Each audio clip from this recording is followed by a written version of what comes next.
Hello there. Welcome once again, Talkin' Fight fans, to another episode featuring Christian from the Friday night panel and our discussion on the Olympics. What do you have for us today, Christian? Well, as promised yesterday, the IOC has now officially released the COVID-19 Playbook edition for the athletes and officials. So we're going to take a quick look and see what that actually is going to look like, what that means for the people actually going to the Olympics from a competitor standpoint. So who this playbook for, as opposed to the other one that we had gone through originally for the Olympic associations, this one's going to be for the athletes, training partners, team officials, chief physicians, as well as people who work in the Olympic Village, for example. Now, a lot of this is a lot of common sense. It's a lot of what we talked about before on the last one of these.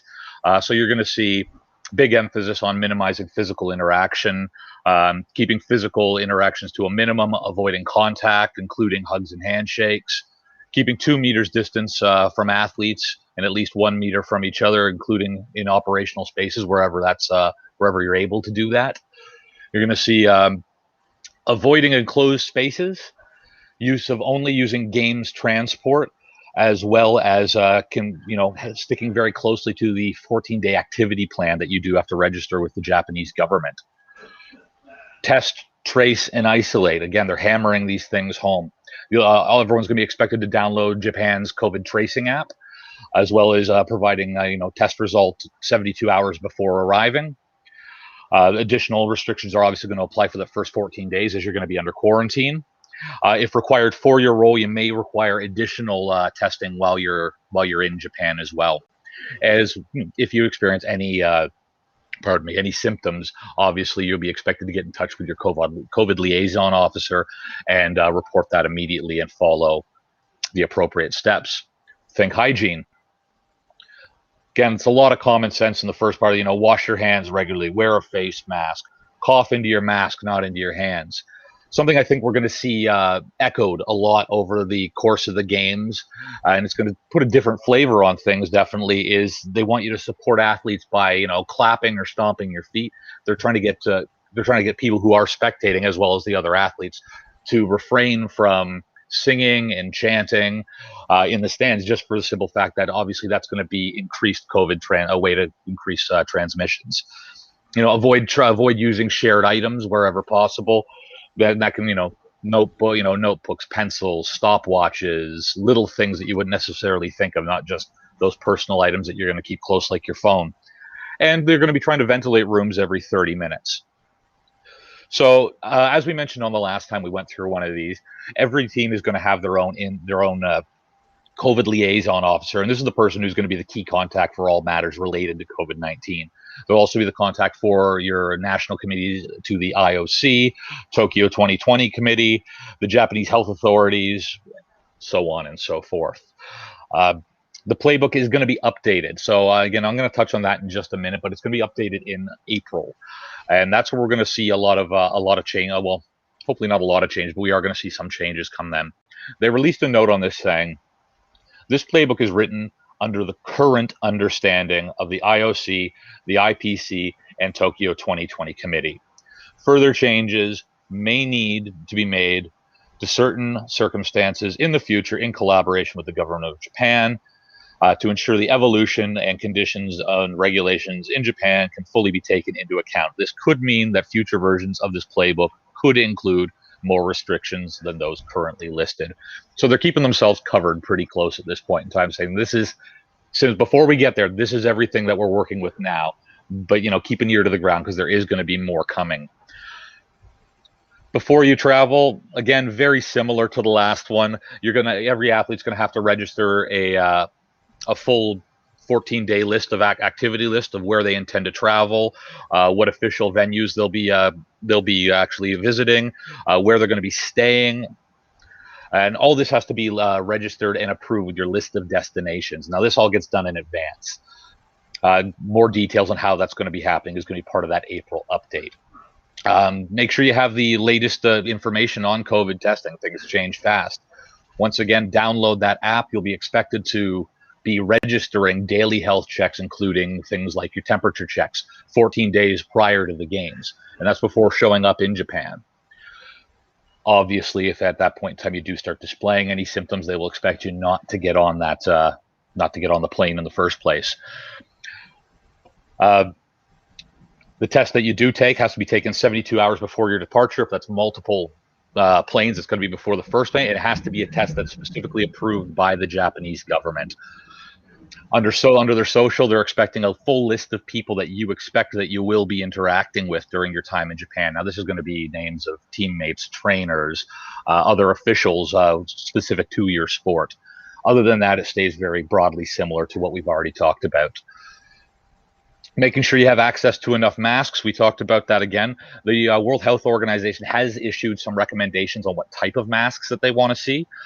They want to see, you know, the disposable masks that we see everywhere. If they do issue specifically though, if you are using fabric masks, ensure that they can be washed in high temperature regularly, in at least 2, but ideally 3 layers. An inner layer of absorbent material such as cotton, middle layer of non-woven material such as polypropylene, and an outer layer of a non-absorbent material such as a polyester or a polyester blend.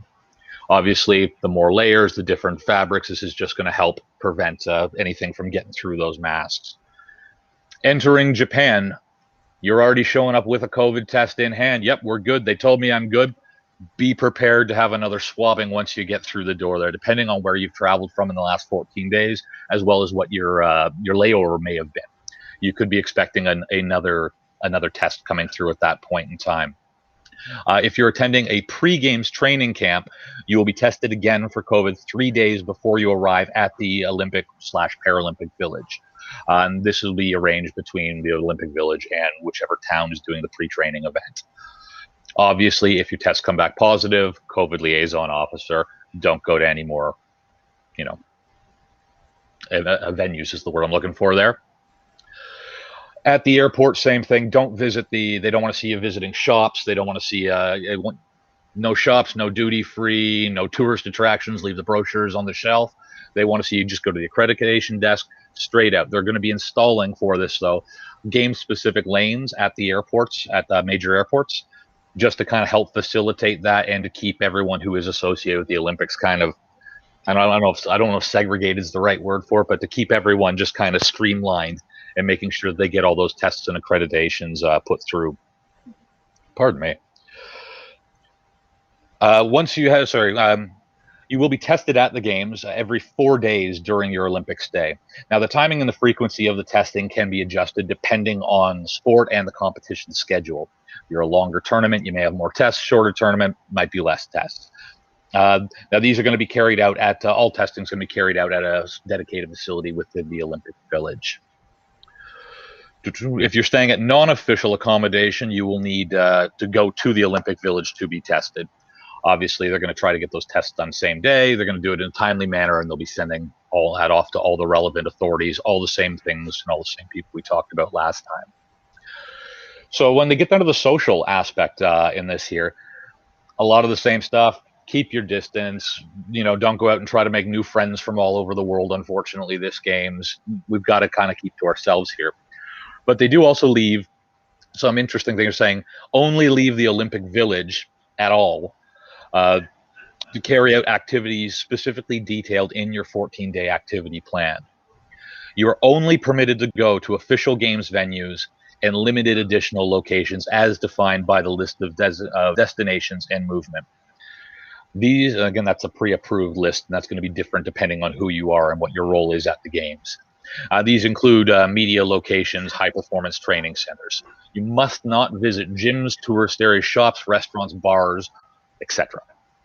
No public. Now, if you are staying at the village, you're also expected to eat all of your meals in the Olympic Village. If you're staying and not at the venues, if you're staying outside the village, then you're permitted to eat at the venues as well. A lot of the same rules apply as far as social distancing. Again, they just lay out everything point by point. Again, we don't need to go through that. For some reason, under their social aspect, though, they do mention anti-doping in here, though. Anti-doping will operate in accordance with international standards and health and safety measures of the World Anti-Doping Association. under the management of the International Testing Agency for the Olympic Games and the IPC for the Paralympic Games. Again, why that's listed under social, no clue.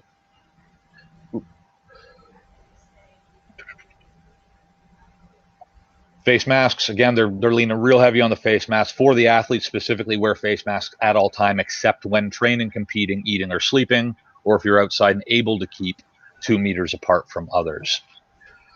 Now, this one's might be a little bit more specific to Japan, and I think they might have a hard time enforcing this one. They're also asking everyone to disinfect their own dining tables after eating. So if you think back, Graham, to stories from the World Cup, the last football World Cup that happened 2016, I believe. The big stories about Japanese fans cleaning the stands up after themselves. And, we saw other teams trashing locker rooms, whereas the Japanese, everything, was bagged up with a thank you note in a pristine locker room. So this speaks a lot to like Japanese culture, I think, where there is very much a pick up after yourself. Most elementary schools in Japan don't employ janitors, as it's part of the children's responsibility to foster a sense of community in cleaning up after themselves. So what they're going to do when they get a bunch of louts from Western Europe and North America coming through the door and, just kind of trashing the place and not taking care of the Olympic Village and the designated eating areas the way they probably should, and at this point are being expected to do, I think they might end up with a bit of an issue on their hands come then. But, fingers crossed that we're all going to do our best to keep this whole thing rolling along. Obviously, under each one of these headings, there are a few specific considerations that they have been putting in for the Paralympians as well.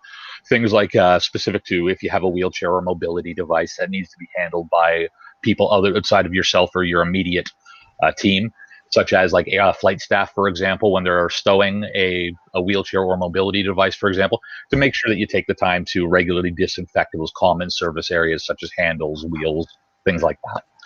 Also, under a couple of the considerations under the Paralympic guidelines here, the restriction for keeping at least 2 meters apart will be waived for individuals in need of additional support who can receive assistance from another member of their immediate circle. And they also, and this is going to be, again, specific just to the Paralympians here, you may temporarily remove your mask if you are speaking to or providing assistance to someone who relies on lip reading, clear sound, or facial expressions to communicate. You should still stay a distance of 2 meters apart. So obviously that's going to affect people who are deaf, certain people on different areas of the autism spectrum, things like that, rely very heavily on reading emotions, for example, or facial expressions to help them through their day. So things like that, obviously masks are going to be a bit of an impediment, and they're going to try to find a way where they can keep that safe for these people, but still obviously take into account the extra help or care that they're going to require. Leaving Japan. So once everything's said and done, you've done your games.